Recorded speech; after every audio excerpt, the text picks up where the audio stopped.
عبدالرحمن قادر شريف لە درێژەی چالاکیەکانی دەستگای خێرخوازی بەخشین لە ئەنجامدانی سونەتی قوربانی لە ناو و دەرەوەی هەرێمی کوردستان لە قەزای چەمچەماڵ نووسینگەی دەستگاکە بە هاوکاری ڕێکخراوی ئایندە بۆ پاراستنی ژینگە بەشە قوربانی بەسەر ژینگە پارێزانی قەزاکە دابەش کرد کە ژمارەیان 110 ژینگە پارێز بوو. دیارەمەوەکو نووسینگەی چەمچەماڵ دەستگای خێرخوازی بەخشین کە ئەمڕۆ ڕۆژێکی پیرۆزە چوارەم ڕۆژی جژنی قوربانە ئێمەش هەر لەسەر ئەو بەرنامە ئەو ڕێچکەی حەزرەتی ئیبراهیم ئەوەی پێمان کرابێ و ئەوەی موسڵمان بێ ئەوەی بەخشندەکان بێهانمانداوە کە و سونەتە دووبارە کاتەوە بەردەوام بێ لەسەری و ئێمە ئێستا سەرباریەوەی کە سەرقاڵی قوربانی لە ناوخۆی کوردستان سەرقاڵی قوربانیشین لە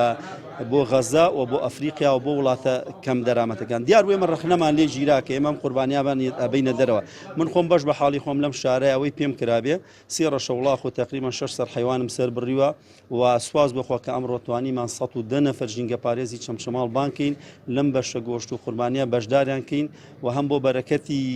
قوربانیەکەەوە هەم بۆ ئەو خانیش کە چینێکی مستحقن و چینێکن جوانی شار بەمانەوە جوانە ئێمە لە زۆربەی بۆنە تایبەت و گشتیەکانە پێمان وا بۆ یەکێک لەو چین و توێژانی کە زۆر پێویستە ئاوڕیان لێ بدرێتەوە ژینگە پارێزانە جیاواز لە شوێنەکانی ترم ساڵێمە وەکو ڕێکخراوێنده بۆ پاراستنی ژینگە بیرۆکیەوەمانە بوو کە قوربانی تایبەت بکرێت بۆ ژینگە پارێزان نووسینگەی چەمچەماڵی دەستگای خێرخوازی بەخشین بڕیاری دام کارە هاوبەشە لەگەڵ ئێمە بکە و من دەمەوێت لێرە سوپاسی برای بەڕێزمان کە عەبدولسار مەجید بکەین کە بەڕێزیان هاوکار بوو لە شاری هەولێرەوە بڵێن قوربانی یاخود ئەو داواکاری ئێمە جێبەجێ کرد ئەم ڕۆژ ئێمە لێرە ژینگە پارێزانی قەزای چەمچەماڵمان کۆ کردوێتەوە تەمەناکەین ئەوەی کە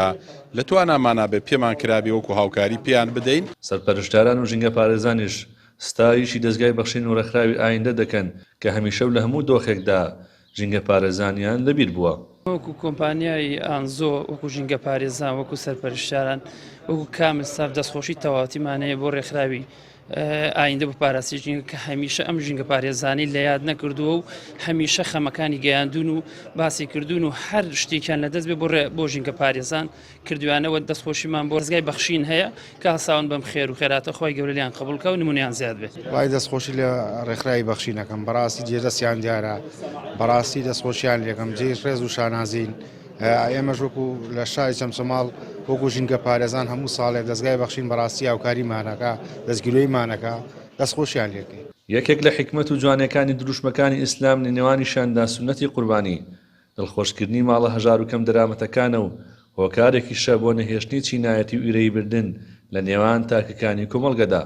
ڕێبین محەممەد لە ناڵی پەیام چەمچەماڵ.